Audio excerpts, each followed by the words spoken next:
Okay, in my previous video, I talked about states of matter and physical changes. So one way that states of matter can change or physical changes can happen is if we have phase changes. And phase changes occur when heat is added to or taken out of a system, and that causes the matter to transition based on how the particles are moving. So if particles you add more kinetic energy to something, which is heat, the particles start to move faster and faster and faster and faster. That'll create um, that'll lead to gases being formed, but it'll turn from a solid to a liquid, then to a gas. If you remove heat from a system, basically you're cooling it down because you're taking kinetic energy out.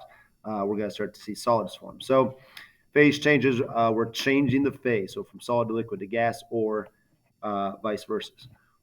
We plot these on something called a phase change graph, and again, this is something we're going to do on a lab next week at some point. So a few different types of phase changes. First of all, and a lot of these you guys have probably heard before. Condensation.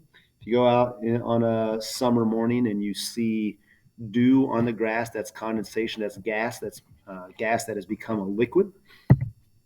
You have evaporation. This is the opposite. That's when liquid becomes a gas. So, um, I think in my previous video, I said that if you see water evaporating or gas coming off of a blacktop surface in the middle, after a rain in the middle of summer, that's evaporation. Freezing, easy one for you guys to know. That's when a liquid becomes a solid, so water becoming ice. Sublimation, this might be a new one to some of you. This is when a solid goes straight from a solid to a liquid. It does not become a gas, or excuse me, from a solid straight to a gas. It does not become a liquid first. If you've ever seen dry ice is really cool. That's ice going straight from ice to a steam or to that gas because of the sublimation occurring. Melting, pretty easy one. A solid becoming a liquid. And then deposition, a gas going from gas to a solid. There is no liquid state. Sublimation and depositions are two that we don't see a ton of, but they do exist. We'll try to find some examples of those so you can take a look at them.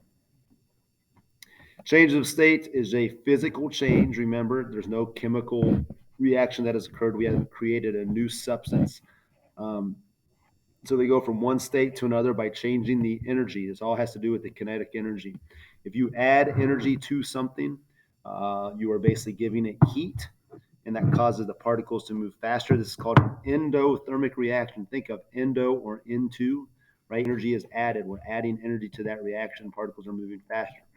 Three examples of uh, endothermic reactions would be melting, evaporation, or sublimation. Think of adding heat to those things. So if I want to melt ice, I have to add heat to it. Okay. If I remove energy, it's the opposite.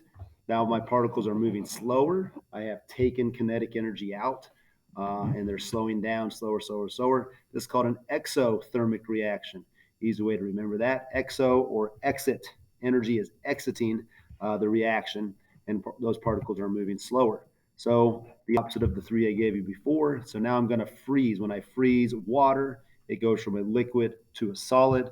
That is exothermic because I've taken energy out of the reaction. Here's a little diagram that shows you each of these types of phase changes. Ionization and deionization, this is not one that we deal with in physical science, but you can see that's how plasma, either how gas becomes a plasma or plasma becomes a gas. But then you can see all these other ones that were on the previous slide. Notice you have sublimation and deposition when we skip the liquid state for sublimation and deposition to occur. This is what a phase change graph will look like. You notice here on the right or on the bottom axis, as we add heat energy, you notice that the phases of our matter are changing. So the more heat we add, we go from solid, where we have tightly packed molecules, might be slow moving, and then they become a liquid because we've added more heat. Then they become a gas because we've added more heat. Okay. Then when we reverse it, so if I was to take heat away, um, if I take heat away, or I decrease the temperature, you see that I go from gas to a liquid to a solid. And you notice there's this point here where the graph is flat, right? There's no slope in here. That is that point where the phase change is occurring. So at this point where the graph is going up, the temperature is excuse me, the heat is going up.